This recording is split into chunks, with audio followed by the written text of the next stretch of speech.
Hi, everyone. Thank you for tuning in. My name is Cassie Riva. I'm the Assistant Events Manager at an Unlikely Story bookstore in Plainville, Massachusetts. Before we start, here's a few technical tips. If you lose your audio or visual, just refresh your page or switch to a different browser. We're also streaming on our Facebook page if you want to watch it there. If you'd like to buy JD's books, click the green button below and it's going to bring you to our website, or click the link above the video on Facebook. And when you purchase JD's books, they're all so good. It's going to come with a signed book plate. JD's sending them this week, so you'll have a signed copy. JD Netto was born in Brazil and relocated with his family to the US when he was 12. At an early age, JD discovered his passion for fantasy stories and alternate universes. His first book series, The Whispers of the Fallen, has captivated readers around the world, becoming a prominent voice in young adult fantasy. The series spawned 4 books, with releases happening at BookCon in New York City and Books and Books in Miami. The second installment, The Whispers of the Fallen Rebellion, was one of the best-selling titles at BookCon in 2014. JD is the founder of the Save by the Page movement. The project gained such momentum, it became a published anthology featuring stories written by readers on how books saved their lives. The project led JD to partner with studios adapting books to the big screen. Love, Simon, and The Hate You Give were amongst those featured titles.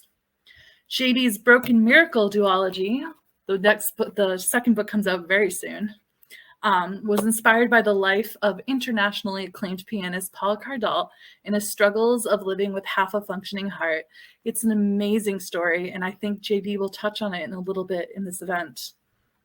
Joining JD tonight is Danielle Jordan, a coffee-obsessed avid reader who in her spare time can be found crying over fictional characters, buying more books than her shelves can hold, and spending hours trying to decide what to read next, as all of us do.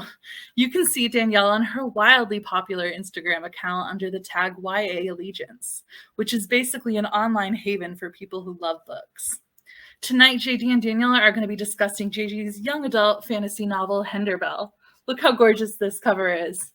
The Shadow of St. Nicholas. It's so good. I'm halfway through it. And if you like the Chronicles of Narnia, Stranger Things, or Harry Potter, you're going to love this book.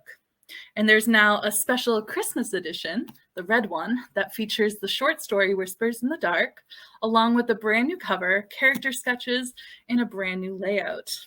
Here to tell you more about it is JD and Danielle. Pull you back up on screen. Hello. Hi, guys. Hi. Hello. Oh, well, good evening. Good evening. Right? How are you? Hello. How are you doing today?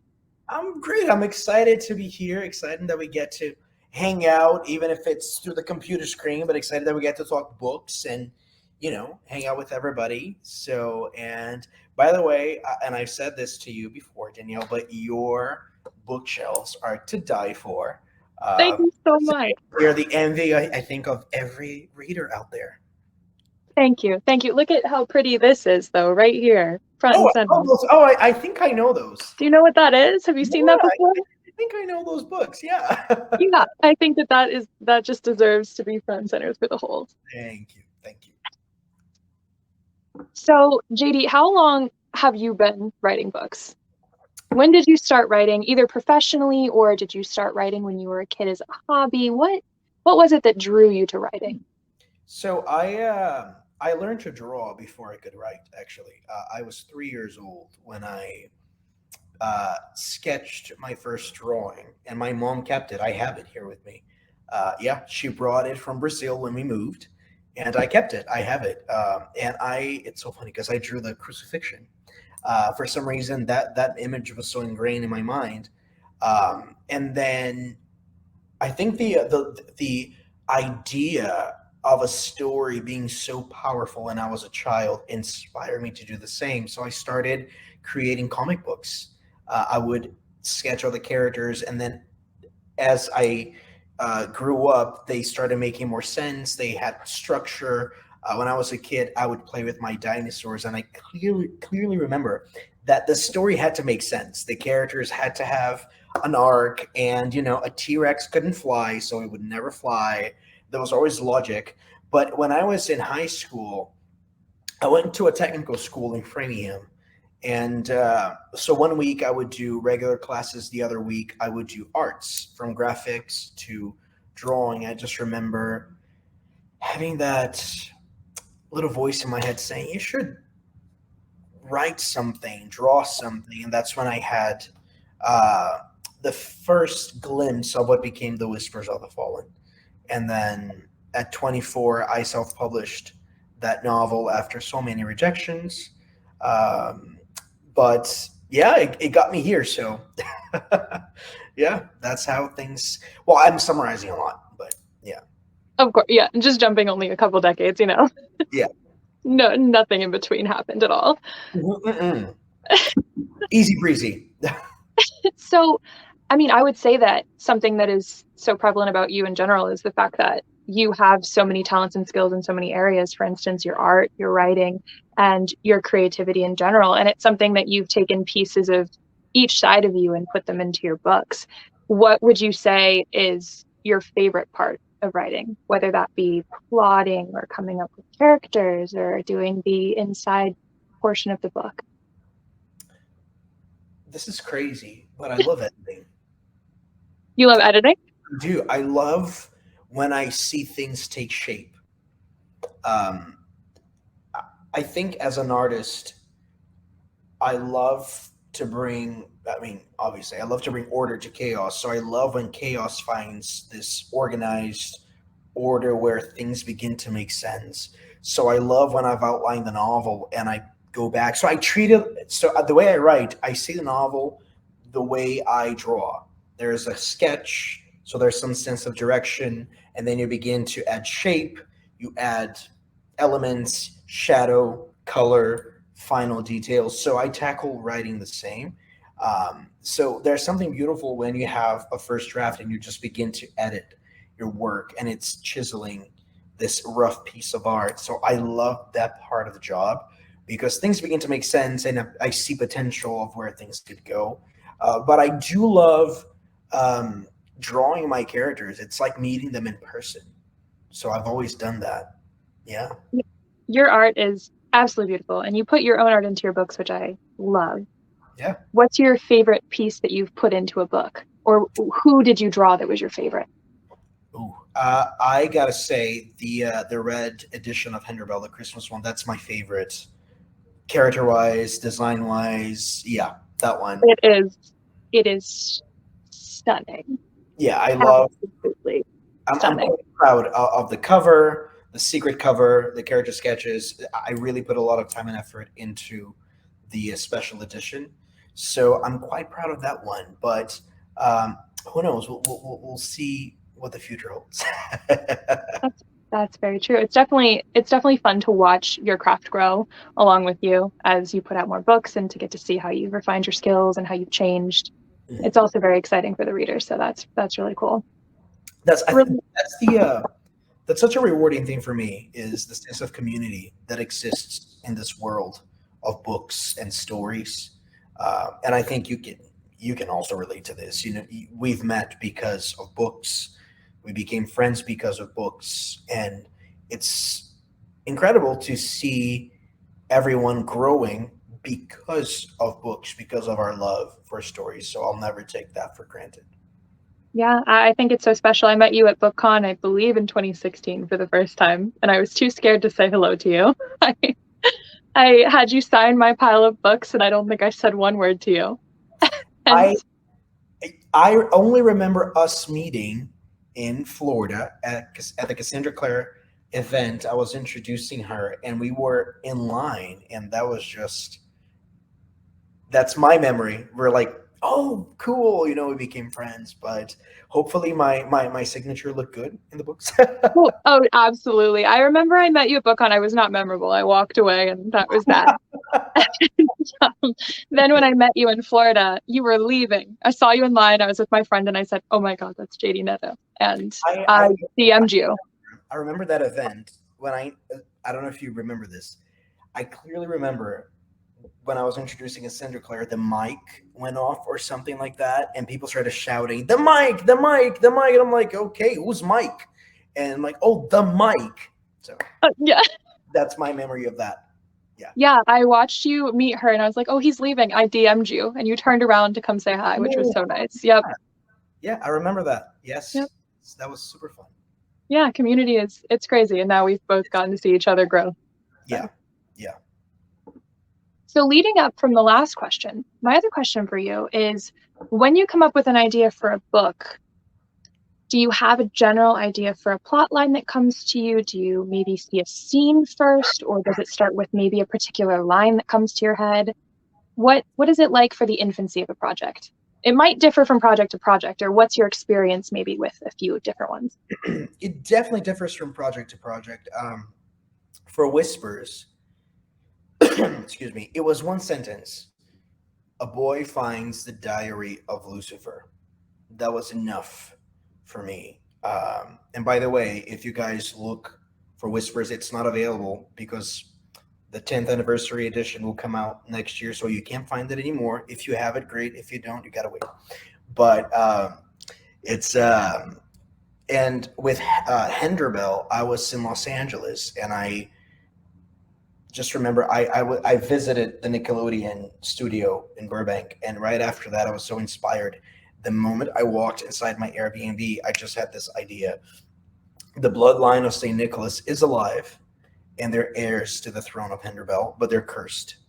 So 1, 2, 3. I went to a bar. There was this bar in West Hollywood that was so cool, and I brought my iPad and I outlined the entire book that night, which is very rare for me. Really, I outlined like, okay, it's a sibling story. I wanted it to be a sibling story, as an homage to Narnia, I guess you could say, like a tribute to that. And then with the Broken Miracle, it was very different because the Broken Miracle it is inspired by real events. Every major event in that novel is real. So that was so the duology, they are the most challenging books I've ever written so far. They've taken me 3 years. And I just finished part 2 last month. Mhm. And That was soon. I wrote them as an entire novel, but during COVID, and we've never said this, but we split the book because we felt like we needed hopeful art after a pandemic. So I remember talking to Paul, and we're like, we should still inspire people here because it is a very inspiring story. But with the Broken Miracle, I had to respect the reality, even though I was given freedom to fictionalize some things while keeping the main things real. So that was a completely different process for me, and I'm so proud of the Broken Miracle. I think it's my honestly, I don't want to say it's my best work, but it's so different from everything I've ever done. It is, and it's one of those books that when you read it, it can't not touch you. It is so powerful and so impactful and so well written. Mm-hmm. And I'm really excited now that I know the second one is coming. So, and it's coming very soon. I can say spring 2022. We're announcing the date after the new year. So we're going to be releasing the cover with the dates and pre-orders. So everything's going to happen at once. So everybody should follow you if they don't, and keep an eye on your page and refresh every day. Follow us, guys. JD Netto, Long Allegiance. Keep up with us. Keep up with our shenanigans on the gram. You know, we're always there. Always. Very true. You can't not find us there. Creating reels, talking to people. Live streams, the occasional, you know. Occasional, yep. So Henderbell was incredible, by the way. Thank you. It is probably a book that I'm going to read every single year around Christmas time. And as the books come out, I will binge read the series. It is something that felt so fantastical, but also so like home. It felt so familiar. And it is just the perfect amount of dark and hopeful. And what was it like coming up with Henderbell for you? What was the moment you knew it was going to be something you wanted to keep pursuing and keep writing, more than just an idea? Because of the way the idea came to me. That's usually how I choose projects. I don't like to waste projects. I'm a maybe that comes because I run different companies, and maybe that's that part of me that's like, no, something has to pan out. I can't just let this go. So when the idea came to me, and I just started seeing the characters and the entire plot, and I'm like, okay, but St. Nicholas, but there's the shadow of St. Nicholas. So there's a mystery, there's a secret. I was just so intrigued, and as I started writing Henderbell, at first I'm like, oh, this is going to be like a quick 5,000 word short story, just something fun, but I just couldn't. I'm like, no, there's so much more to explore here. So, and I knew I wanted the first book to be a nice, quick read, something that would just let you into Henderbell's, the Tree of Hender, right? Like the portal but now that I'm writing book two, things will get more complicated. And I'm really glad that I decided to get this book out there. And there is more Henderbell in 2022. A lot of cool things happening around Henderbell. There's music. There's Henderbell music with Jen Major from Evanescence, with Cellogram, and there's a lot. But I knew I wanted to write Henderbell because I wanted to be 16 again, and Enzo allowed me to do that. It is so well done and so beautiful, and I tore through it. I wish I didn't, because I wish that I could have had more time with it. But now that as soon as I read the last page, I was like, he can't leave it there. There's no way. Beginning of an Yep. I know. Listen, I'm also really big. I don't know if you've noticed. I'm really big on last sentences. Yes, you are. And it's a lot of turmoil, by the way. It's a lot. So thanks for that. I've always been very big. So I forgot there's this. Which book is it that they're a fan of the last sentences? Was it The Fault in Our Stars? I forgot. I'm one of those. Yeah. Are you talking about last words of like famous people? That's Looking for Alaska. Looking for Alaska. So I'm really big on last words in books. Every book that I've written, there's a pattern if you pay attention. I always end with, and Henderbell could not be different. No, when I finished the book the first time, I just kind of stared at the wall, and I was like, no. Yeah, and I know where it's going to go. I always knew why I had to finish it that way. Mm-hmm. The whole ending. Oh, absolutely. I know where Henderbell ends, how it ends, when it ends. I can say that the characters will not stay 16 and 9. Okay. We're going to see the characters grow up and see what happens as they age. That actually just makes me even more excited, because I was curious about that too. Yeah, I really want to show what it's like to be 16 and 9 and innocent, and then when you grow up and you have magic, but you also lose that innocence because of what happens in life. That's what I wanted to explore with Henderbell, and even though it's fantasy, but there will be a lot of interesting emotional moments.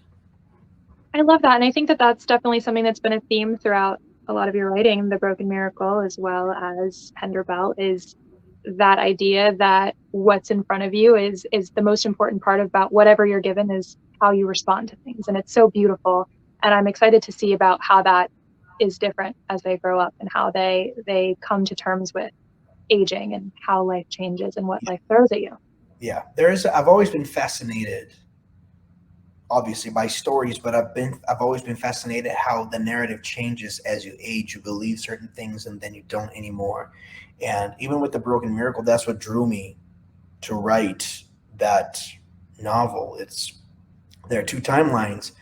One, the character's 12, and one, he's an adult, living with half a heart. But if you pay attention, it's almost as if life is kind of imitating the past and the present together. So I just love those elements, and I love bringing that into my writing. Yeah. I think that's one of my favorite parts about your writing is those just like those little nuggets of wisdom that you get along the way, and those moments when the characters kind of start to realize lessons they've learned, or they're in the process of understanding different paths in their life. And it was so well done. And like rereading Henderbell and The Broken Miracle and getting to see the two novels collide in that sense was beautiful. I wrote them together, just so you know. That makes sense. I did. I wrote them together. I was writing both of them together. I remember being in Salt Lake City, doing research for The Broken Miracle, outlining The Broken Miracle, and writing chapter 9 in Henderbell. I clearly remember that. Yeah. Wow. I wrote chapter 9 after I saw the Goblet of Fire in Salt Lake City, live with an orchestra. I got to my hotel, and I'm like, okay, I know where this is going to go. So, and then The Broken Miracle, and then chapter 9. So I did all that. Yeah, I wrote 2 books in 2019. That's amazing. And because they're so similar as well with some of their messages, what would you say is something that you want people to take most away from your writing, or even from anything that you share or do with the world, whether that be your own personal social media or businesses? Like what's one message that you think is so important? To believe against all odds. And that's actually a surprise. That's actually the tagline for Broken Miracle 2, believe against all odds. I could have looked at my life when I was a kid and when I arrived in the US. Number one, I was determined to make it my home. I was 12, so after a few years, it's kind of like I was a child in Brazil, and then I was a teenager here. So it's all, it was my home after a few years. But I could have looked at a few circumstances, and I could have been like, nah, this is too big. This is, where could I even go with this? When Whispers came out, and this is true, there are pictures. Whispers comes out, and I hear about Book Expo of America here in New York. And I just decided to print 100 books, fly 4 of my friends with me to Book Expo of America. I had no clue what it was. I got a table, and I just showed up, and I'm like, let's see what happens. That's the idea of it being difficult inspires me to go after it even more. I've always been that person. So I want people to believe against all odds. I want people to read Henderbell. That's why I always say I wasn't born for the ordinary. I was born to live amidst magic. And then with The Broken Miracle, believe against all odds. And with Saved by the Page, right? We're all misfits, saved by the page. Because it doesn't matter what holds you back. What matters is how you turn that into something that can move forward. So yeah, believe against all odds. That's beautiful. I love all of the little nuggets of hope that you place in all of your books. And it's definitely something that's prevalent in your writing, but also evident in the way that you are and you interact with the community. It's something that you definitely preach. And same with Saved by the Page. I mean, speaking of Saved by the Page, I stumbled upon that. And yes, Saved by the Page. So tell me about why Saved by the Page. It's probably very similar to what you just spoke about, but what you're hoping to accomplish with Saved by the Page and the message of it? It's definitely not about me. It's Saved by the Page. I remember finishing the Whispers of the Fallen tour in 2017. I did BookCon. I did Comic-Con. I did all these big events, sold out at every single one. But I remember being home in Boca. I was living in Florida at the time, and just thinking, yes, this is all fun, but I just remember all the stories that people kept sharing with me as they bought these books. They were not just about my books, but about reading in general. And I just remember thinking, I need to use my platform to give people a voice. It can't just be about me. There is more to this. And then Saved by the Page happened. And there was just, and the story started pouring in. If you go to savedbythepage.com, they're all there.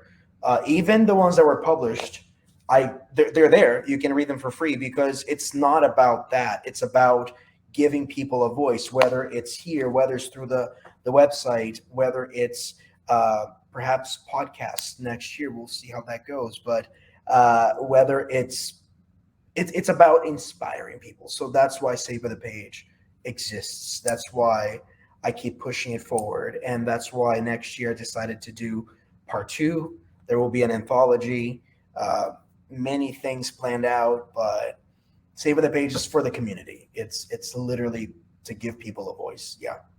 Yeah, and if you guys heard that, Saved by the Page too, make sure that if you want to submit your story. Tell everything that you've ever wanted to tell. That's what I loved about Saved by the Page, the very first one, when you released the platform to tell people, like, you were like, submit some stories. And I remember sitting down and thinking kind of what you thought. Can I do this? Should I do this? Am I capable of doing this? And I had conversations with friends and I was like, I mean, I don't think I can write, but I'm going to try. And your platform was what encouraged me to take a creative writing class. I actually wrote my story and then I took a creative writing class, and I realized I really like writing and that it feels really good and it's so nice to get things out. And Saved by the Page did that for me. And I just can't imagine how many other people it's inspired and it's going to inspire. And this is why it exists. It's not for profit. It's not for gain. It's to give people a voice, a sense of community. Reading can, I'm not going to say lonely because you're escaping into these other worlds, but there's nothing quite like a community that supports each other, that will inspire you to move forward. And honestly, it felt selfish to go on all these tours, to meet all these people. But I'm like, okay, but what's next? How can I build from this, but with people, give them a voice that's not mine, but theirs. So Saved by the Page. Yeah, it's incredible, and it's such a great project, and I'm so excited more people are finding out about it. I tell everybody, I'm like, please submit something. And I'm so interested to see the stories that you pull from that. Oh, they are. It's funny because I remember I was having doubts about Saved by the Page in 2018. And I remember being at a screening. I don't remember which movie it was for, but I got a DM while I was at the screening. One of my followers was there, and they wanted to come over and they wanted to talk. And that story is actually the first story on the anthology because that follower shared such a personal story. And I believe I met her in Florida. You did. You met her. You did. Yes. And I just remember reading that story and thinking, there's so much courage to share something like this. And that's when I knew, I'm like, this has to happen, regardless of, whatever. This needs to be a thing. And I'm always very proud and humbled, and of anyone that shares a story there, because it's such a brave thing to do. I've been since the pandemic started, I've been seeing my therapist, and there's just something so powerful when you own your story. And that was the whole thing with Saved by the Page. So yeah, I think it's a project that's so reflective of your message overall as well, and that idea that what you're given is not as important as what you do with it. And same thing for the story you tell. Your story is the same no matter what, but it's how you present it to the world and how you view it. And so whatever story people have to write and have to tell, whether that's getting over it, getting through it, or just telling it the way they want it to be told, it's beautiful. And it's so nice that you're giving people the platform to do that. It's incredible. Well, thank you. I'm humbled, truly. Yeah, you're welcome. So Saved by the Page, do you have any tidbits of when it's coming out? No, not yet. We just started receiving stories last week. I started posting about what's going to happen. 2022 holds many secrets. I'll say that. There's a lot happening 2022 with Saved by the Page and The Broken Miracle and The Whispers of the Fallen, and a few other things that we know, but we can't really talk about yet. But hopefully, with whatever project I ever put out, I always want the message to be quite clear. own your story, believe it, go against all odds, dare to do something wild, like showing up to BEA having no clue what you're doing, but you're there. So I mean, honestly, you're such a natural at it though too. You kind of got to just go in there and fake it till you make it kind of thing. listen, I clearly remember this. Cassandra Clare was there, Rick Riordan was there, and I think that was the year that I want to say, I don't know, one of the Kardashians was there, Right. releasing a book, and I'm like, and I'm here. I have no. Okay, this is fun. Let's see what happens now. So, yeah. That's crazy. I mean, the first year that I met you, you just seemed like such a natural anyway. So clearly it's working for you. My dad was a politician, so I think I inherited that gene.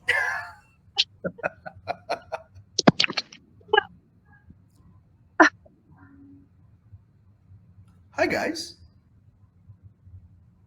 Are we okay? Ooh, there you are. My phone just flew across the room. That was great. That was Yeah. great. just, I was changing up the scenery for you. That was amazing. You were like ready to talk about the weather and like. I was ready to be like, hi guys, so here we are, do you want to see my Christmas tree? It's to my left. Do you want to see my house? I don't know. I'm just having like heart palpitations. I was like, we lost her. It's over. Like, how do I get back in here? It's like, I'm going to interview you from the chat, JD. We're just going to chat right now. Yeah, I'll just like ask you questions for Well, below. it's completely planned out. I want to just like show the book a little bit because Yeah. it's so beautiful. JD makes the best covers. Like, look at these covers. But look at it I've nature. never seen covers this beautiful, and I work in a bookstore. I'm surrounded by books every single day, and like his covers are just And the formatting, like, are you kidding? like, and like he drew these character sketches. Yeah. So if you're like having difficulty trying to like mentally I visualize love the characters, he did it for you. Yes. It's so beautiful. I think my favorite is Ava. That Ava looks just stunning in this photo. She is something, all right. I mean, Right. we're definitely going to see a lot more of this 9-year-old girl. I'm glad because Ava might have been my favorite. It's possible. Mm-hmm. I think Dupar, everybody loved Dupar. Oh my, yes. Yes. Yeah, she's great. I have words for you off screen, yes. Should we answer some audience questions? Absolutely. All right. This one is from Sarah. What is your plan for your future now that you have an agent? Do you plan to still write fantasy? Or are you going to write in different genres? So there's a lot in the future that's happening. I'm on submissions right now for a very special project. And I am writing another one as well that we're going to submit. But I still very much want to dabble with a few of my own projects like The Whisper of the Fallen and Hendra Bell. But some things will be published differently in the future. That's what I can say. But I'm just excited. Either way, it's going to be still very much me and still have my moody, dark DNA type of thing, but hopeful, yeah. Excellent. Yeah. I'm ready. What's your process for editing? And what do you do to pace up the process? My process for editing being I can't be emotionally attached to anything at that point because I need to realize what the story needs. I need to understand that, yes, I may have written this beautiful scene, but if it doesn't propel anything forward, it has to be taken out. And then when you're working with your editor, you really need to, again, be open to suggestions and be open to whatever is best for the story. I remember when I was writing with the third The Whisper of the Fallen novel, there was this 3,000 word chapter that I wrote, and I thought it was the most beautiful thing ever. At the time, they hated it. I remember my editor at Untreated was like, "Yeah, no, we're gonna cut this out." I'm like, but why? So, but I love that. I've come to appreciate that process. My agent, she gave me some editorial notes, Susan, and for this project, and they were challenging, but I saw how they were going to change things up. So I've come to be more at peace with that. Yeah. And do you ever stand your ground on certain decisions with editing? I do. I remember with The Broken Miracle, there was one particular thing there, and I can't say what it is because I would spoil it. But on the very last chapter, all I see is snow. Yeah, there was a moment that the editor one thought I should tone something down, and it actually happened. Um, and when I talked to Paul about it, we decided to keep it. Uh, so, yes, there are moments where it's like, no, this will stay like this, and that's that, and yeah. But with The Broken Miracle, um, it's such a different process with every book. With Henderbell, I did cut out 2 chapters. Yeah, yeah, that. So I don't know. Maybe I'll release them as bonus content or something. But yeah. I mean, I would rebuy it for bonus content. So Get those away. No. Get those away. JD's books are like books that you just keep on your coffee table because they're so pretty. You just don't want to put them away. Yeah, I actually have them like here, of course. Like you walk in, it's like, oh yeah, those are my books. Very casual thing. Like this is a Christmas decoration now. Yeah. So next year I might do the Christmas ornaments. I get a lot of requests for the Excellent. Yeah. I also think you should do a certain necklace as well. Just saying. Yeah, if you've read Henderbell, I know which necklace you're talking about. We'll see. I do love to create an immersive experience for readers. I do. Whether it's through my art, through the music that stems from the books, through writing, through drawing, through my Instagram, through whatever. If I'm being silly or if I'm being serious, I want people to have an experience with whatever I create. So, I mean, Mr. Wombington also, but that's just. yeah, Mr. Wilmington. That he's an interesting character, the teddy bear. I have big plans for him. I'm excited. Yeah. You know that episode of The Supernatural when like the teddy bear comes to life? Like anytime I see a teddy bear, I can only think of that. So the whole time they were talking about the teddy bear in the book, that's what I was picturing. So I'm the kind of writer. I'm planting seeds throughout the entire thing. And people are like, where's Henderbell going to go? I'm like, you already know. Because if you pay attention to the hints, the story already points to the future, to where things are kind of going to, yeah. It's and Mr. Wilmington is very special. Did you have a teddy bear named that? The what? Did you have a teddy bear named that? Actually, you know what's funny? I had a dream that there was a teddy bear and that was his name. As creepy as this is going to sound. Before writing the book? So when I'm writing a project, I'm very immersed and I have these dreams. I do. I dream things up. Whispers of the Fallen. I dreamt an entire chapter one time that I was having major problems with. I'm like, oh, I love that. So Mr. Wilmington is my dream or my nightmare, however you want to call that. Yeah. Oh, this is a good question. Sarah's asking some really great questions in the Q&A. Oh, cool. What do you do to refill your wheel of creativity in order to write again? Ooh, I